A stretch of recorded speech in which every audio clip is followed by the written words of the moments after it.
I have a dream, oh, I have a dream. Red, white, and blue, fly free, fly free. I believe, oh, I believe. Will you dream with me? Good morning, everyone out there. Welcome to Changing Times. It is May the 3rd, Wednesday. It is going to be a beautiful day outside, guys. I tell you what. It's about time. Oh, yeah. Low 70s today. The wind is kind of died down. It's just going to be a great day. I think we may get some rain Thursday or Friday. And so, Amy, our guest, Amy Blansit, I always do the weather forecast when it's nice. Yes. When it's cold. We don't talk about it. I like that. Anyway, that's what we're doing today. This is show number 107. That means that Don and I started out. Now, Louie, we have done 107 shows. That is 2 years. If you do 52 and 52. Oh, you guys started when I was 37? So when you're 37, now you're 39. We've done 2 years and 3 shows. So thank you to everybody out there all over the country, around the world. We appreciate you listening in and watching Changing Times. We are live at the Axe Media Group headquarters in Springfield, Missouri. And so we've got a great guest. We're going to introduce her in just a moment. But first, we've got a gentleman on the phone, a good friend of mine, Jerry Angelo. Jerry, are you there? I think people can see you. Yes, sir. Good morning, everyone. How you doing? Hey, good morning. You know, I know there's something really important tomorrow going on all over the state of Missouri and all over the country. That's National Day of Prayer. Now, how are you involved in the National Day of Prayer?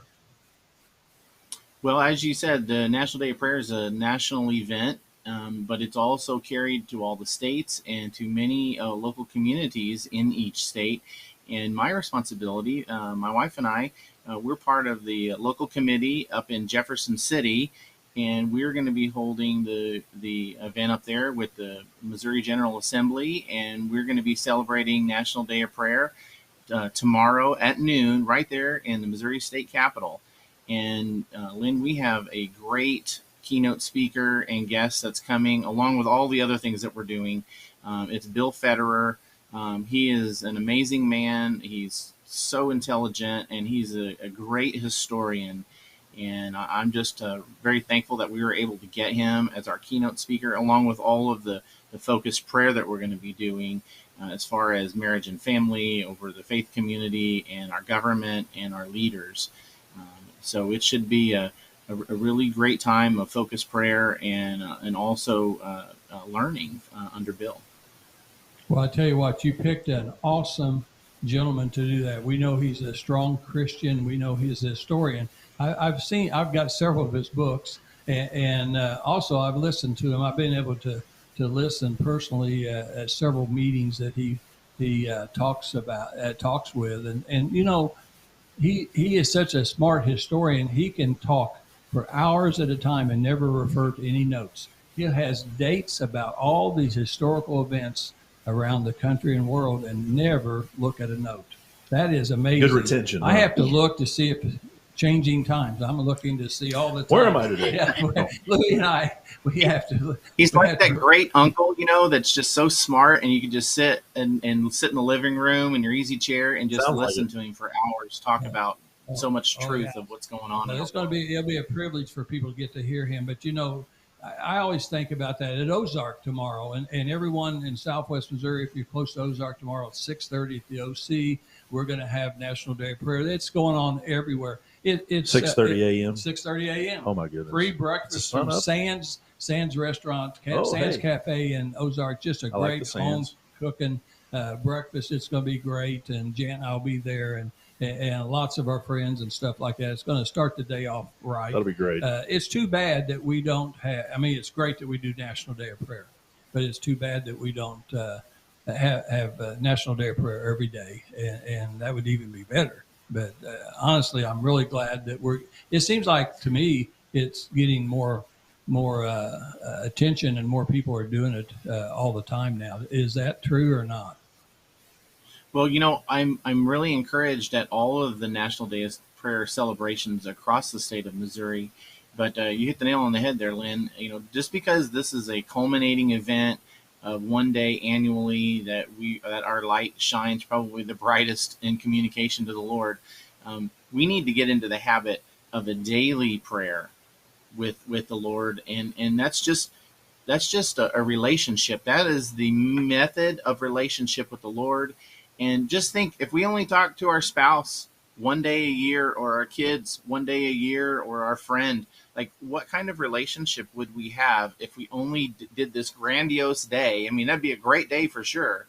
But prayer is meant to be done without ceasing, daily, all the time, as if God was our friend. And that's how you become a friend of God, really, is by spending time, because relationship is built over time. And if prayer is relationship with the Lord, then we should be doing that all the time, not just on the National Day of Prayer. But it's a good reminder for us to set our compasses back to north with the Lord and get that straight, and just say, you know what, from this day forward, I'm going to do a better job with that. That's why I'm saying that. I'm hoping that everyone can say that. Well, I agree, and I tell you what, tell Kate hi, and I appreciate you doing this up in Jefferson City. It's important. We got 8 days left up there in Jefferson City. They haven't done anything this year, basically. That's how I feel. A lot of people feel that. I heard Tim Jones, former speaker, say that just a while ago while you were being interviewed on another station. And I'm telling you, they need to do a lot of good things for a lot of people, and they're not doing it yet. So hopefully they will. But so you represent Vanguard Marriage. You and Kate, Vanguard Marriage and Family Advocates, right? Correct. And you're going to have a prayer tomorrow about families, how important That's right. families are. Yeah, we're going to have Timothy Faber from the Missouri Baptist Convention. He is going to be praying over our state leadership. We're also going to have the National Day of Prayer Task Force folks, Keith and Denise Belton. They are going to be introducing all the people that have been working on the committees to make this happen, like myself and my wife, Kate Angelo, and Bev Allen, and Bob Vanderbosch, and there's so many others. But I will be leading the prayer for marriage and family over the state of Missouri. And Jeff Higby, he's going to be praying over the faith community, the pastors and the churches. And God knows they need help too. So not only are we going to be praying for our Missouri government leadership, we're going to be praying over marriage and family. We're going to be praying over the faith community. And then also Pastor Matt Goodsell from Capitol Ministries. He is a regular down there at the Capitol. He is going to be leading the benediction at the end of the ceremony, and he'll be praying over us as well. So there's be a lot of good prayer going on, a lot of amazing speakers and prayer leaders. So it's definitely going to be a great day to refocus and rebuild our relationship with the Lord, and just to, like you said, our mission for Vanguard Marriage and Family Advocates as a sponsor or host of this event is we want to strengthen and encourage marriage and family.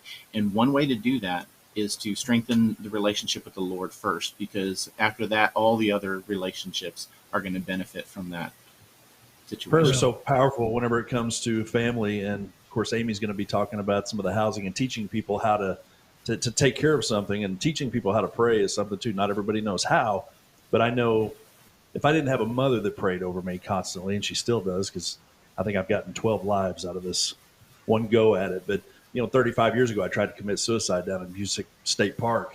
And if it hadn't been for my mother's being a prayer warrior and praying over the family, I don't know that I would be here.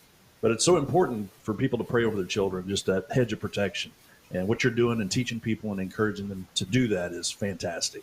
Yeah, Louis, ever since I've known you, I've started praying for you too. And so I need lots of it. Follow through, plate glass windows. Jerry, we're going to have to let you go, but I tell you what, thank you so much. You're a great friend, you and Kate, and you do great things up there. Brian Seitz, our good friend from Branson State Rep, he's going to be in the prayer program tomorrow. So everyone try to go somewhere. And if you can't go tomorrow, then start learning how to pray. You don't have to know how to pray and be just formal, just talk. He said he saw me in traffic yesterday. I was probably praying for the stoplight to hurry up. A prayer could be. Could I mention the website, Lynn? Would that be all right? Yeah. How do people can take the website and watch? Now, of course, we'd love to have you there in person. That's going to be the best experience. But if you can't make it, go to live live.theprayerinitiative.org. That's live.theprayerinitiative.org. And we'll have a live stream out there. And but the simplest prayer is, God help me. Amen. That's right. That's right. We start there. It doesn't have to be a long, drawn-out prayer. It just needs to come from your heart. You don't need to read it or think about it. Just say it, okay? Hey, thanks, Jerry. We'll see you later. Bless you. Thank you, guys. We'll see you soon. Have a great day. All right. Okay, so Amy Blansit, she is our guest today. She has been on our show before. Donna and I had her on last year. I said you're a difference maker. After I read what you've done in 1 year, you're certainly a difference maker. Don always says, being the change. Lou, you're going to have to figure out something that you can add to those two things to make that person a powerful guest. Well, the pressure's on now. But just think about something later on. That'll be your assignment. But I think that's really important because you're a hero. You live in Springfield, Missouri, and in the Grant Beach area, which is an old area of Correct. Springfield, and it's kind of a poorer area. It is. It's one of those where I can tell you're kind of struggling with words on how to describe this wonderful historic community, because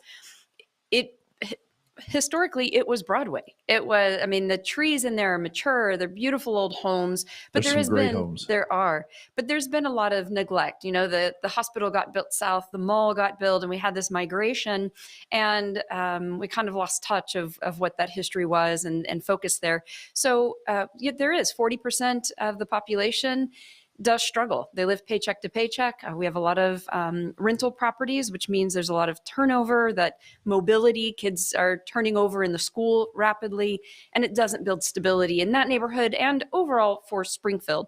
So sounds like you're working to change that. Oh, absolutely. And you live there, Amy. I do. So you're not just somebody that's talking about something. Correct. Or trying to help somebody, and living someplace else. Yeah. You actually live where the in the middle of it projects all. are going, and I applaud you. I applaud you for that.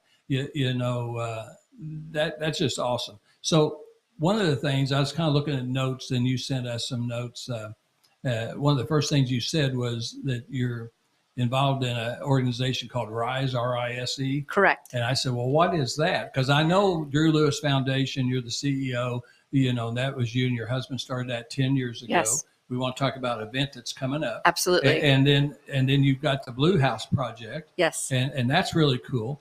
But tell us what RISE is. Sure. So RISE is Reaching Independence Through Support and Education. It's a program that focuses on individuals that are living paycheck to paycheck or struggling to make good financial decisions. And it really focuses in 3 areas. We help individuals build that self-empowerment. And then we focus on employment and professionalism. And then the biggest thing also is banking. You mentioned, having a mother who is heavily engaged with you, teaching you things, a father who might do that. We have so many individuals that, and listeners, if you don't have financial education with your children in your home, shame on you. Because Where are they going to learn? The whole idea of it's none of your business, you don't need to know how much things cost, that needs to stop. And we still do it today. And now generationally doing that, we have individuals who have great jobs, but they have no money sense because it wasn't a part of the culture that they were raised in. So we have difficult conversations. We sit around really tables. Taught that in school either. No. Oh, my kids I was so frustrated. They had a personal finance class online. Still every day. My daughter recently bought her first home, and she was like, I had no idea. You didn't tell me all of this stuff. And it's true. We do all these things behind closed doors instead of having our families involved in understanding it. So we really, I offended someone once because I said, our program's so simple. It's like taking the things that we should have learned in adolescence and often providing that to adults. And the individual was offended, saying that, I was dumbing it down or making it seem like people were too ignorant to understand. And that's not it at all. It's really the opposite, to where we try to protect our children by not having those sometimes difficult conversations. Don't extend those worries to them. Yeah. Right. And so it's amazing. Our RISE classes, we do cohorts every 2 months. It's anywhere from 10 to 15 individuals that come together that are really ready to learn, be accountable, show up. and learn the skills that it takes to work within middle class systems. I mean, we function in systems, whether we want to admit or not. And so it's teaching individuals, how do you navigate banking? How do you build? I love that you started this morning talking about relationships, because even in the banking world, when it comes to going and buying a car, having a trusted relationship with someone breaks down all of that wheeler dealer, and anxiety that comes with it. So that's our biggest thing. When we ask families what's most important about the RISE program, it comes back to the relationships that they develop. And we use that tag word social capital, but we can remove that word. It's just simply recreating community, building relationships, and having people that they know someone's in their corner for no reason other than there's value in that friendship and what we've learned about each other. So really, we should just call it relationship building. So when these people come together, do you have mentors that come and talk about these different subjects? Yeah, you ready to be a mentor? I would love to. I would love to have you. So absolutely. For instance, we have individuals, we have an accountant who went through the program just to be better at her job and to serve individuals. Cool. And then we've matched her up with someone who's struggling financially. We have a lawyer who's going through who serves mostly low-income families and wants to know how to do it better. So we have community members who come in, which is how the Blue House Project actually started. We were working with Tom Carlson, and we were looking at a HUD project, so a housing development that would have an add-on community center where we would be able to do our programming with families. And as we were developing this, I realized, I'm like, you have no idea what we do. Come to a class. And so he sat in a class, really learned about the program, and he has purchased 5 houses with us, to where he and his wife are the financial backers behind it. And that really has helped us launch this idea that we had, where not just housing. A lot of programs do low income rental and maybe a wage set rental, which is great. We need, housing to build that stability. But most, especially in generational poverty, most individuals can only build wealth through real estate. That's one of the areas where I can buy into something, maintain it, and it's going to appreciate if I simply maintain it. Right. And especially in Springfield, we may have lower cost of living compared to national. We always love to compare ourselves to like San Francisco, which is no comparison. No one can live in San Francisco anymore. No. But we still are at a high enough that our housing is still too high for the incomes that we have. So getting individuals, that's only increasing right now. It's getting worse. It is in that scenario. Yeah, and so the housing is so important when we look at how do we really help build assets for individuals that are going to then transfer to building for their children and their children. Right. So, home ownership. But as we were talking earlier, not everyone knows how to own a home. Right. And so ours is a 2-year up to 2 years. It's not. I spent 6 hours. I love spring, but I spent 6 hours in my yard because I had neglected it. Which happens in this area over the season. It does. All of a sudden, long winter, right? There's rain and whatever, and you can't get to it. And then all of a sudden you're like, oh, here's 6 hours of maintenance. I love home ownership today. But so it's that kind of thing of really educating individuals. It is a commitment, and you have to reinvest in yourself and in that home in order to really build what it's going to take to build that stability. Hey, Amy, is there anybody else like your group, like you and your group, that does things like that in Springfield? Different versions. There is a group that's Elevate. They do very similar. They're more, so ours is open to anyone. We're not religion or spiritual based. And there are programs that are similar to ours, but they do have a religious focus. And that's needed. I mean, some individuals are going to be grounded in, I have to have my faith and relationship first before I can move forward. Some individuals, for many different reasons, have had difficult relationships with maybe a church or growing up. And right now for them, they can do spirituality and religious on their own time. And so there is kind of a blend. To be secular like we are, I guess, there's not anything that's exactly the same.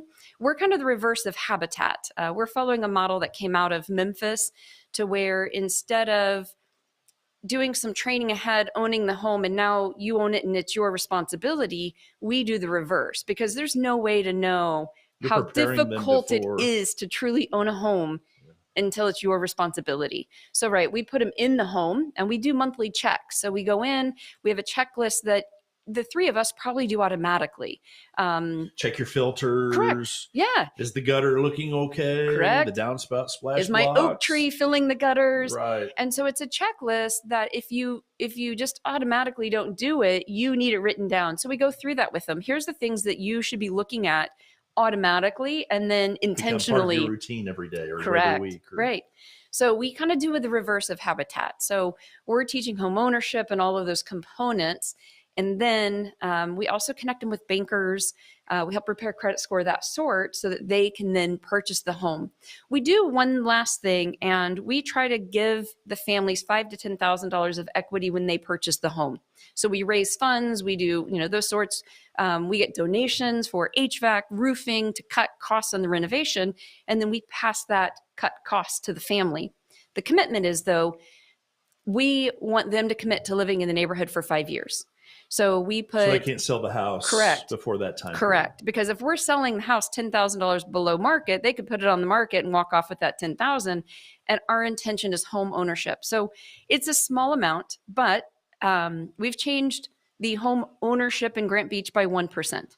That's great. Yeah. So it's, you made your little mark. We did. And it's getting bigger. It is. It is. Because I want the listeners to know. So right now, Amy, later on, we're going to be able to give you some information on how you can follow Amy Blansit, Drew Lewis Foundation, the Blue House Project, all these things, RISE, everything that we're talking about today. Somewhere in this country, there's places like Springfield, Missouri, because renting apartments today is so expensive. Yes. I guess inflation has really caused the rent's increasing rental rates every month. Oh, yeah. And so it's extremely expensive to rent.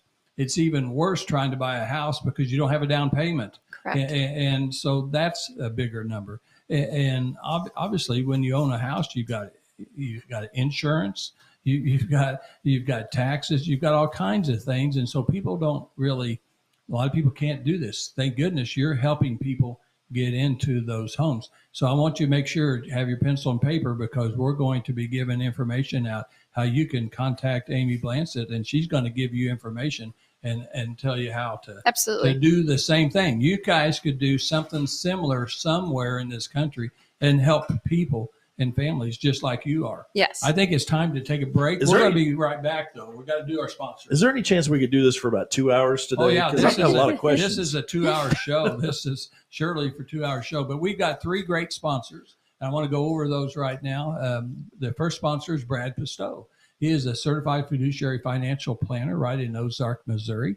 And his phone number is 417-581-9222. 417-581-9222. When you call that number, you're going to get probably either Hunter or you're going to get Lisa, and they'll talk to you and find out where you live. They'll send them a book too, won't they? Oh, yeah. He has 2. Brad has written 2 books published. They're best-selling investment retirement books. Number 1 on Amazon, and it is called Safe Money Matters, the first book. I've read that book probably half a dozen times. And his newest book last December that came out is called Bulletproof. And it's just a continuation and more information about his financial plans. Jan and I have used Brad Pistow now, I think, for 4 or 5 years.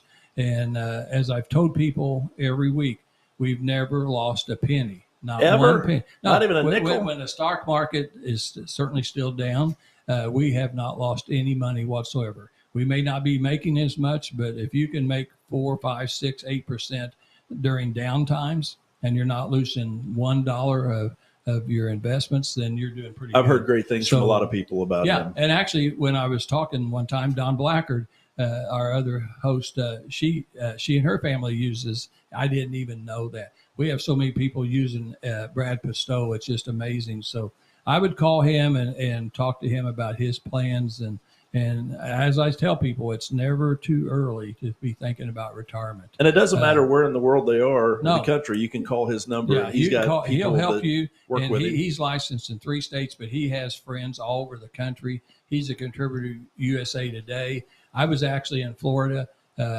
before I actually contacted him back. He's looking for a money guy, and he goes to Florida. Yeah, I read and the guy's right in his backyard. Yeah, I read the paper. I was reading USA Today, eating breakfast with Janet, and I read this retirement column, and I think, boy, I thought it's Pistol. Brad Pistol, he's pretty smart. I think I wish there was somebody like him in Springfield, Ozark area, and because I was getting ready to retire, and lo and behold, he was right there in your own backyard. He's right in my own backyard. Yeah. So isn't that amazing? That's how God works. And so that's awesome. Anyway, we've got another sponsor, Youngblood Motor Group. That's John Youngblood and John Whittaker. John Whittaker sits over there where Amy is, and he comes and tells us what's going on in the car industry about a couple times a year. And they're just a great group, family owned, over 43 years, one of the oldest family owned car dealerships in Southwest Missouri. They're on South Campbell. And what's interesting is they have Nissans and Kias on one side, and they have over 100 plus used cars on the other side of South Campbell. Walnut Lawn and South Campbell. Yeah. Right? Yep. And most of those used cars are certified cars. Those are cars that have been gone over and over. I don't know how many checks. We'll say 25 or 30 different checks. They check them. And so when you're driving off the road, sometimes I've heard, and I've actually bought a used car that driving off the lot, but don't drive off the road. Yeah, don't drive off the road, but you're driving on the road, off the lot, and then something happens to some used cars. Yeah. Happens pretty quick. And sometimes it does, yeah. And though these cars are certified cars, that you're going to have a lot more guarantee and warranty on those used cars, because a lot of people can only afford to buy a used car today. And so these guys are just great guys. Our third sponsor, I don't know, Louis, if you know that, but Louis Michael. Hey, you know him? That's where my check went. Yeah, Louis Michael. So I really appreciate Louis. Louis is a realtor for The Firm, FIRM. It's a boutique real estate firm down in Ozark, Missouri. And long family tradition with those owners down there. Oh yeah, they're just tremendous people, and you do a great job. What's your telephone number? It is 417-988-1086. And I'm always available if you have any questions about your property, your real estate, whether you're buying or selling. Even kind of like Brad Pistow, I've got contacts around the country, and we've even worked to find everybody from Justin Timberlake's manager to whoever else, a house in Nashville and Atlanta and wherever. But anyway, I'm here to help you. If I can help you at all, feel free to call 417-988-1086. And he always calls you back. I mean, when I'm calling him, I call him all the time and pester him. And he may be out in the farmland, showing farmland or home or something like that, but he'll always call you right back. And so he's a hard worker. And when you mention Justin Timberlake and different people, this man here is a professional singer. He is starving artist. He is an Elvis impersonator. He sounds just like Elvis. Used to look just like Elvis, and back when I could still fit in jumpsuits. That's right, and you won 35 years ago. You used to win contests. Amy, don't laugh. There was a day.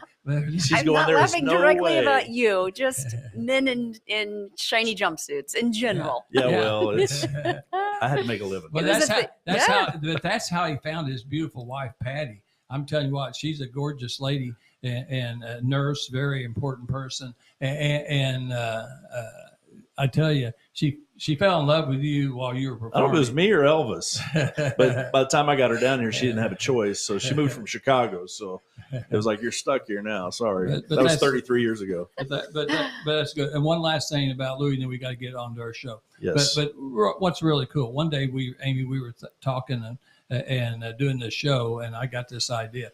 When you buy a house in Southwest Missouri from Louis Michael, you're going to buy a house into a neighborhood, and you probably don't know anybody on that street. Oh, we can fix that. I've got great news. You're going to know everybody, because Louis is going to come over and do a backyard Elvis concert. And everybody's going to have lawn chairs, and you can have some cookies and punch or whatever you want. It hasn't happened yet, but somebody's going to. Somebody's call you out on it. Yeah, it's awesome. I mean, who wouldn't want to have a concert? I won't be wearing jumpsuits. No, don't but worry it about doesn't that. matter. You sound great. That'd be something. So anyway, okay. Hey, so good enough. That's great sponsor. But don't forget Choosing to Live too. Oh yeah. So that's if you are in a place, yeah, absolutely. If you're dealing with any sort of anxiety, depression, suicidal thoughts or tendencies, please go to neversuicide.org. That's my baby. That's my purpose in life. I do all the other entertainment stuff and the real estate and everything, so I can do this, which is the Choosing to Live and get the word out. So if you're struggling,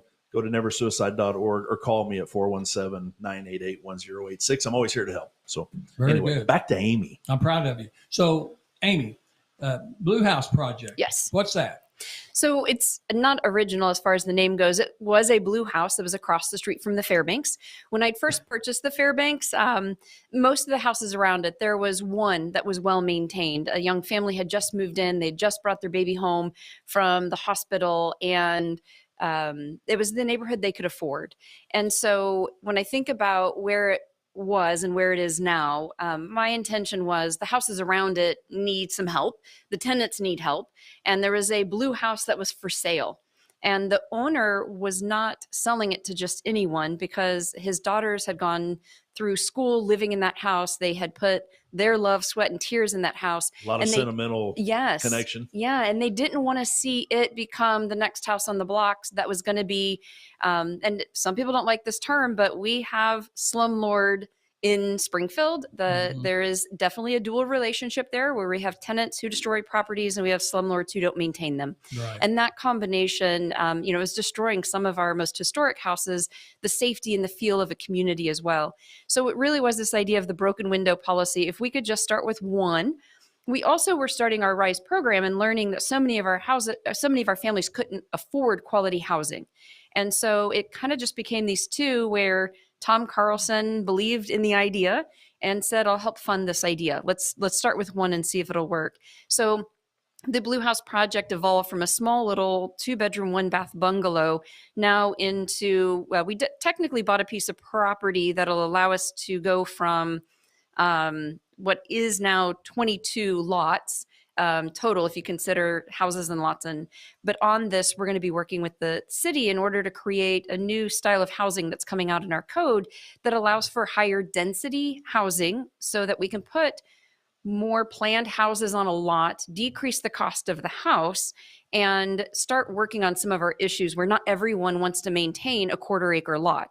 And so we're really excited that will add maybe 7 to 10 houses and put us maybe at about 30 houses by the end of next year. So we also receive funding through ARPA that's helped us fund 6 houses as well. And so it's a blend of public, private, state funding, federal funding, HUD, EPA. We're bringing together, all those different means in order to change the shape of housing. We focus in Grant Beach. We do consult with other organizations. We've even gone to Pueblo, Colorado to talk with them about housing. But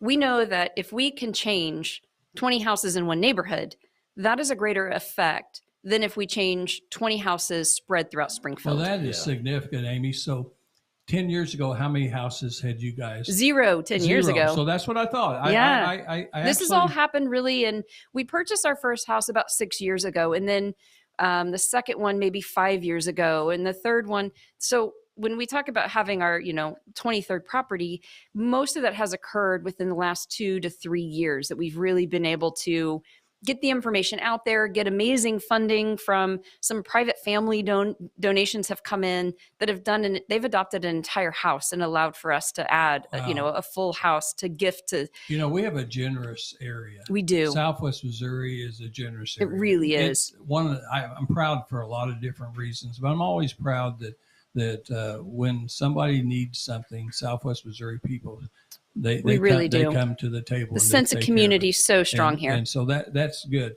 So curious, is that blue house still blue? It is still blue. Yes. I thought. And we've made 2 other houses, 2 different versions of blue as well. But yeah, you mentioned 10 years. So I bought the Fairbanks 10 years ago. And that's an old school, right? That is an old abandoned school. Springfield Public Schools had. It was built in 1906, the Fairbanks. It was Fairbanks School? It was Fairbanks School. What street's it on? It's on Broadway. On Broadway. Yeah, Okay. 1126 North Broadway, which that address is important because Friday, this Friday for Cinco de Mayo, we're doing our 10-year anniversary. Yeah. So we're actually going to have 3 of our houses open. 2 of them were built in 1906, about the same time that the school was being built. We'll have the school open as well. So the other nonprofits, kind of open house style. And then up the street a few blocks, we have a house at 1018 West Lynn, and that house was built in 1880s. Oh my! It's a beautiful old brick house that had been a slum property. It had been broken up into 5 units. Then it had been shuttered, and people were breaking in. There were fires. And it was about to be torn down. And so we're really excited. So this house, people are going to be able to walk brought in. it all back to life? Yes. So it's still, windows are boarded up because as we're doing the finishing, keeping it protected. So it still looks a little rough, but when you walk in, you can see the capacity at which we take these houses back to the studs and really create a house that's going to last another 100 years. Sounds like a lot of work, and I know it takes a lot of people, a lot of money, a lot of effort, a lot of time. How do people help? How do they get involved? Absolutely. With the entire project? So, of course, we'll always take your money. Like I said, we've had some amazing families come forward and do some donations just directly. Sure. But the sweat labor is great too. We've got, for instance, a group that are coming to volunteer. They're a group of individuals from North Point Church that are doing the volunteer day on Friday. So they're going to come and help us do some of the basic cleanup and get the houses ready for the party that night. So we take volunteers from... These are all empty houses right now. These are all empty houses, yeah. So many of the houses, as I said, have been abandoned for years or they've been neglected. And so there's things like glass in the yard. Yeah. So it's, wear your leather gloves and literally come and pick up. Years and years of damage and neglect. So some of it's that, but also we have groups that come and paint. Central Bank had a group that came and they just did a whole group of individuals with paintbrushes and rollers and helped us paint a house in a day. So lots of different ways for individuals to develop. If you know how to swing a hammer, we have an amazing individual, Gary, who's retired from teaching at OTC, knows HVAC, and he's out helping us get better deals on our HVAC, telling people about what we do to get supplies and materials. We've had roofing companies or supply companies donate shingles. So for us, it really is out taking money or donations any way we can from labor, material, supplies in order to change the face of homeownership in Grant Beach. And what I love is I want people to steal the idea. Come learn from us, that's duplicate. What I want the people to Absolutely. Do. Somewhere in this country, several places could emulate what you're doing. So much goes into all that. What is it like when you finally get the right people, which they've got to be grateful people and they've spent their time committing to learn all these things that you want them to learn to go into this home? What's that feeling like when you finally turn the keys over and you see their child catching the bus in front of the house? Or how does that make you feel? That's what's amazing, because they are my neighbor. I live down the block. You get a personal connection with them. I do. Yeah. And that's the biggest thing about creating community. I have a Ring camera, and I love that my neighbor's daughter comes and rings my doorbell to play with my dog, and she'll wave and I'm going to be out back. And, to me, I've lived in neighborhoods all across Springfield. And that front porch sense of community, of coming together to say, hey, we want a safe neighborhood, which means we have to know each other. We have to build relationships. Maybe I'm being selfish, and it's like, well, this is my neighborhood. I'm creating it. So this is, but that's how people need to make a change. Absolutely. They start in their own backyard. Yes. Yeah. So it's something I live, breathe, and eat it. And I decided to move there and be a part of it, not just doing it from afar. But I also love history. I love old homes. I love the renovation. That moment of having someone cross that threshold and feel that sense of ownership. We have a vet, single dad, who is creating this amazing block. I mean, he's the person I call when something happens.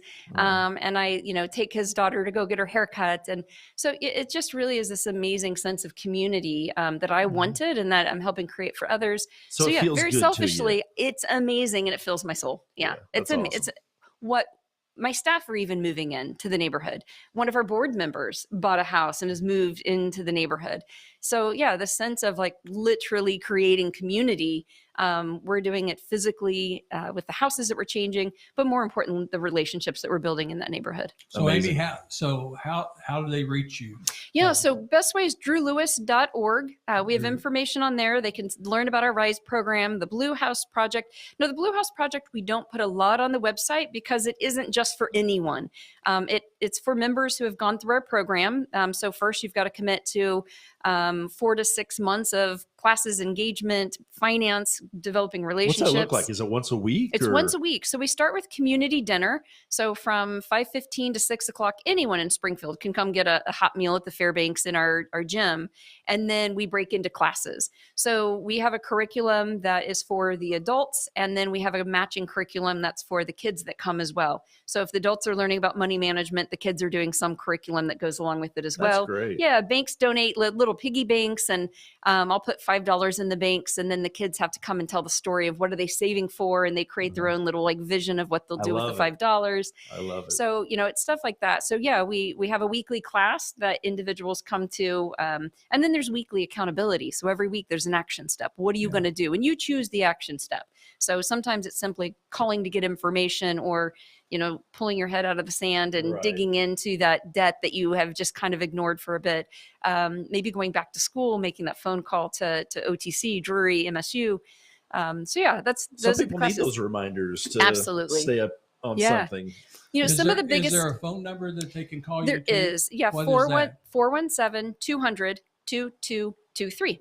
Okay. 200-2223. Okay. Yes. Well, I hope that somebody reaches out and wants more information. I'll tell you. So let me kind of see if we can summarize this. So have we got 22 families now that actually have, is it 22? So we've got a couple of them. We own the 22 properties. Okay, got 20? Several of them are in, four or five are in renovation, but the rest of them are housed. So 16? Wow.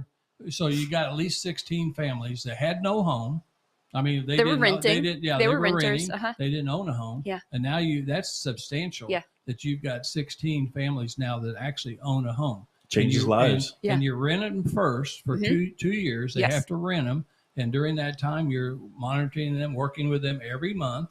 And then you're making sure they to be a good neighbor, you want to mow your yard, Correct. keep your yard mowed, keep the leaves raked up, make sure the maintenance on the house. Once they pass all those tests, then you've got people that help them buy that house, Correct. come down with that down payment, everything. Yeah. And then they can own their own home. Correct. I mean, to me, that's what we need to do all across America. It is. And there's amazing programs that are, most states have them that are down payment assistance programs.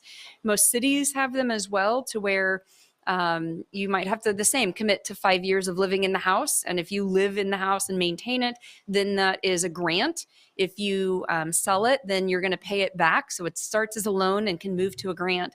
So there are some amazing programs that are out there that will help individuals become homeowners. The problem is they don't have that ongoing education relationship, who are good contractors to use if something happens. And so building that network where individuals have a place to go in order to ask those kind of questions is so important. You're creating a lot of hope for people. Yeah.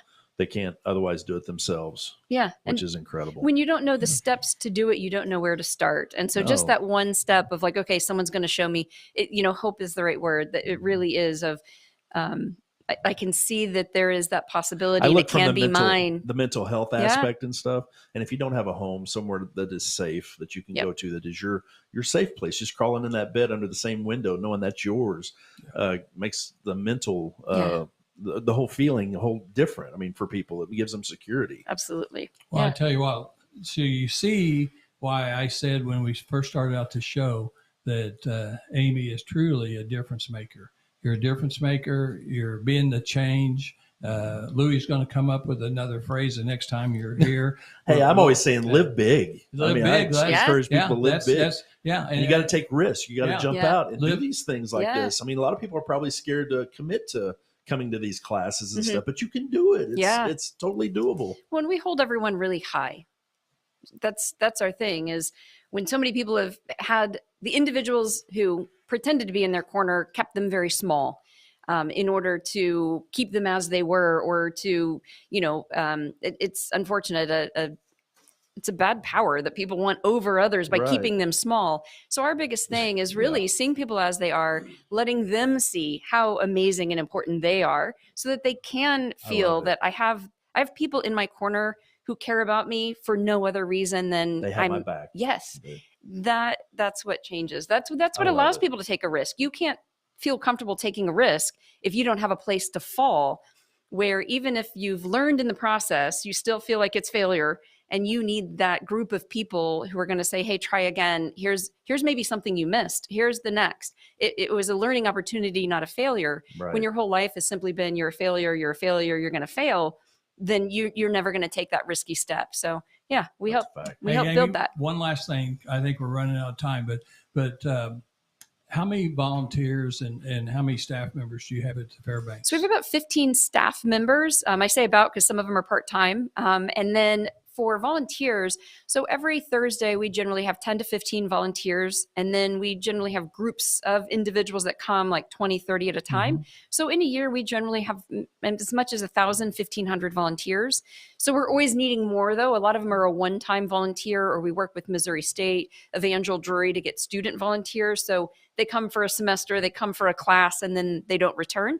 So all nonprofits operate on those. We would love. Are important. They are all important. And yes. So if you are interested, you live in Southwest Missouri, Springfield area, call Amy Blansit. I tell you what, thank you for being here today. And if you don't live in Springfield, I know you're trying to cut us off, but we will take money from any state in order to do our programming here. So if you're not from Springfield, drewlewis.org. Okay, drewlewis.org. Well, thank you very much. I tell you what, next week, guys, hopefully Don Blackard's going to be back, and thanks a lot. So Louie, you can be here with her. You can be here with her, but I'm just kidding. She has such a critical job right now doing cardiac X-rays. Yes. That's a simple way to we say miss it. you, Don. And so she's been working extremely long hours for several weeks now, and they're shorthanded.